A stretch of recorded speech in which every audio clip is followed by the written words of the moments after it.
What is the sensitive period for order? Sensitive periods are critical to a child's development, and they inform many Montessori practices. And understanding sensitive periods can support our parenting, caregiving, and educating practices in many positive ways.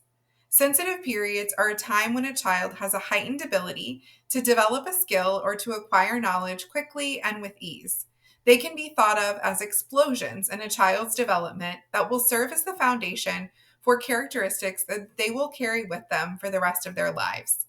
Others might consider sensitive periods a type of compulsion, where a child becomes obsessed with acquiring a specific skill or gaining some new knowledge. For instance, when a child becomes so interested in learning to pull themselves upright that they continue to attempt to do so over and over again, so much so that they skip their naps in order to continue practicing this new skill. Sensitive periods can help us as adults to understand a child's interests and to follow the child as we introduce activities that align with those interests and further promote brain development through the creation of a carefully prepared environment. Each of these sensitive periods provide us with a unique opportunity to greatly influence a child's growth and development.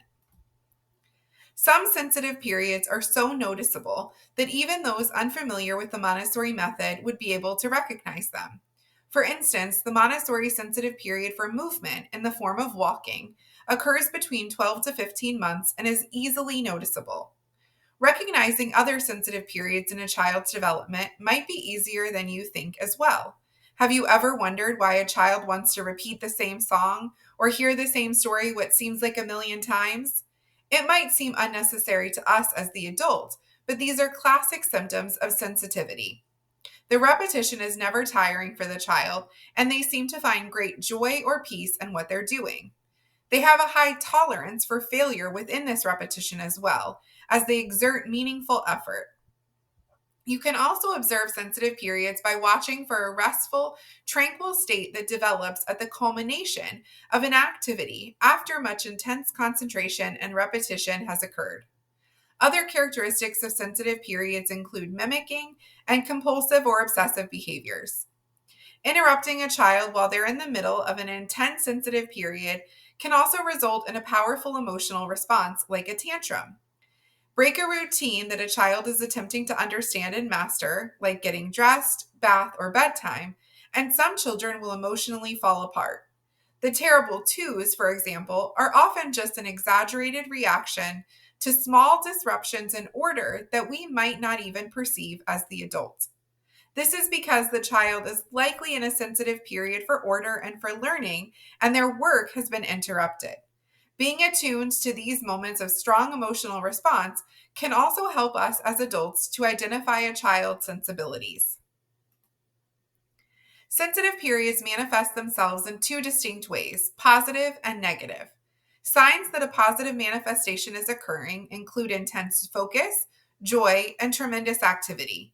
These are signs that a child's needs are being met by the environment and that they're able to explore their interests. In a negative manifestation, however, the child's environment is not providing them with what they need to develop a certain sensitive period. This can often be frustrating for a young child and lead to big feelings. There is no set timeline for when sensitive periods occur within the plane of development within which they exist, or how long they might last. The timing of these sensitive periods is unique to each child. The end of a sensitive period should be easily recognizable through observation, as a child will likely become disinterested in an activity or material and grow tired of engaging in this task they once enjoyed. Sensitive periods are transitive states. Once the aim of a particular sensibility is accomplished, the period will disappear. Sensitive periods are never relived or regained. They don't occur in a specific order, and in fact, a child may experience multiple sensibilities at one time. It is important to mention that if a sensitive period is missed, it does not mean that the child will not master that skill or gain that knowledge. It simply means that it may involve less joy and require more time or effort on the child's part to reach mastery, similar to that which is required of an adult attempting to learn a second language. Dr. Maria Montessori stated that when the sensitive period has disappeared, Intellectual victories are reported through reasoning processes, voluntary efforts, and the toil of research. And from the torpor of indifference is born the weariness of labor. Between 1 to 5 years old, a child will enter the sensitive period for order. Some say this period begins even earlier, around 6 months of age, and peaks at 18 months. This sensitive period is characterized by a desire for consistency and repetition. Children have an innate need for predictability. They have a passionate love for established routines and can be deeply disturbed by disorder. This time is typically marked by tantrums and seemingly unexplained fussiness, which is likely a result of a disruption in the child's sense of order. To encourage and promote this sensitive period for order, as adults, we can do many things.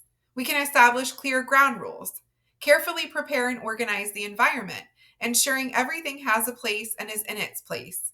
Introducing activities in the prepared environment that refine a sense of order, like the object permanence box or sorting works, are also helpful. We should use consistent routines and provide preparation for transitions and changes to the routine. We should talk to the child about what's happening and what's coming next. And we should acknowledge their feelings when they're upset if something doesn't happen in the way that's expected or is typical. Maria Montessori reminds us the sensitive period. It comes for a moment, but its benefits last a lifetime. For those of us who are practicing Montessori, understanding these sensitive periods can not only help set children up for success, but can make our lives easier as well by helping children remain engaged and joyful in their activity. Since most babies and toddlers are unable to communicate their needs or innate interests during these first 3 years of life, it's our job as adults to educate ourselves and to help support them. By knowing about sensitive periods, we can begin to create a Montessori prepared environment that is tailored to each child's unique individual needs and interests, helping them to refine their skills and to develop knowledge during this crucial period in their lives. We'd love for you to share with us in the comments an example of the sensitive period for order that you've observed and how you've prepared the environment and followed the child with this interest. And remember, we have lots of other great videos, so make sure you've subscribed to our channel and are following along on all of our social media platforms. Until next time, have a great rest of your day.